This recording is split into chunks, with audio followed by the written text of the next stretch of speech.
Hello anybody, I am Alpaca Patrol, and in this week's Indie Spotlight we are going to be taking a look at Natural Selection 2. But first, a bit of a history lesson. Natural Selection's predecessor began as a modification for the original Half-Life game in 2002.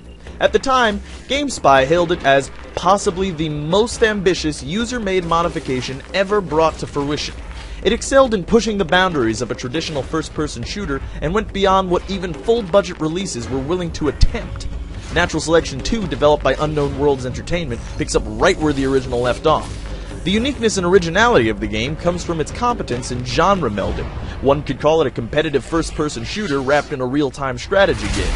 The player can choose one of two teams, the Space Marines or the Kara, a vicious alien species.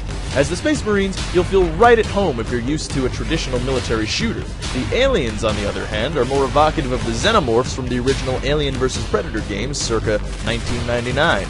The way in which this game breaks the mold is that both teams will have available to them one commander. The commander will be able to see the full scope of the battle through an isometric RTS-like view.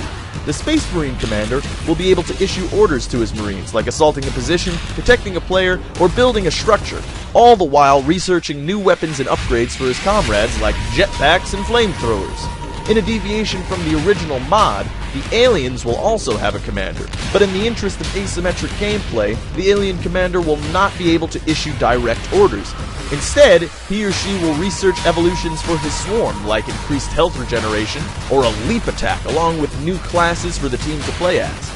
To be more clear though, each player is completely autonomous and in no way is mechanically obligated to follow any orders at all. So don't worry if you fear for your freedom, you're totally free to go rogue. As a soldier, your duties will not lie solely in your number of kills. Each room contains a power node that supplies energy to all the structures inside. If it's destroyed by a pack of aliens, watch in horror as the lights go out and all the structures in the room cease to function while you stumble around in the dark with only a flashlight to guide you. You'll have to build resource-gathering extractors, infantry portals for the ability to respawn, phase gates to teleport you around the map quickly, and armories for your soldiers to buy gear from on the fly. The commander can also give a nano shield to an individual player in a dire situation to keep him alive long enough to complete an objective or wait for reinforcements. As an alien, you'll be setting up hives around the map by spreading the infestation on the ground through cysts that allow for building placement. Hives act as spawn points for the alien team, as they need to hatch from eggs to evolve. But try to evolve too close to a team of Marines and get ready to be slaughtered before they even see your terrifying, toothy face. As your commander researches more classes for you to play as, you'll have access to some intimidating beasts like the Fade that can teleport by phasing in and out of this dimension, or the massive Onus that acts like a tank from the Left 4 Dead series. While the Space Marines will have access to a minimap at all times, the Kara will have a hive sight that will allow them to see their allies through walls to coordinate attacks. Now, if you're afraid of your commander frivolously spending away all of your team's resources just when you could have gotten that shotgun or accessed that sweet new evolution, don't worry. Your personal resources and those of your commander are segregated, so you will never be at the whim of an absentee commander. Each match lasts around 20 to 30 minutes, and always ends with one team decimating the other's base. There's not an arbitrary number of kills to get or capture point tickets to lose. The goal is always to destroy your opponents entirely. The maps are typically larger than you're used to in a conventional FPS, but often involve more frequent cramped corridors to add to the suspense of being hunted, or conversely, hunting down your prey yourself.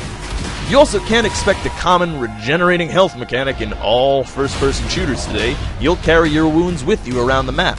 Being fully aware of their own history as a user modification, Natural Selection 2 will be totally mod-friendly. Want a new gun? Make one. Same with a new game mode, a new map, or anything you think should be in the game.